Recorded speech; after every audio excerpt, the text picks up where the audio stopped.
राजकारणातील काही राजकीय प्रयोगांनी विश्लेषकांनाही बुचकळ्यात टाकलं. असे प्रयोग कधी औटघटकेचे ठरले तर कधी या प्रयोगांनी नवी इक्वेशन्स उदयाला आली आहेत. प्रकाश आंबेडकरांची वंचित आणि MIMची युती ही सुद्धा राजकारणातील चर्चेत राहिलेला प्रयोगच. पण आता महानगरपालिका निवडणुकांचे पडघम वाजू लागले असताना एक मोठी राजकीय अपडेट घडली आहे.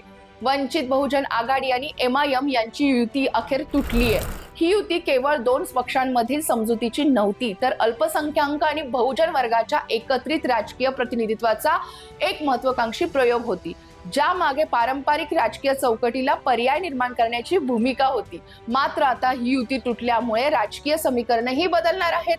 कशी असतील राजकीय गणित? तुटलेली युती कोणाच्या पत्त्यावर पडणार की दोन्ही पक्षांना नवं बळ मिळणार? या सगळ्या पार्श्वभूमीवरती आज आपण सविस्तर चर्चा करणार आहोत आपल्या विश्लेषण वाइब या YouTube चॅनलवर. चला तर मग YouTube ओपन करा आणि विश्लेषण वाइबला सबस्क्राईब करा.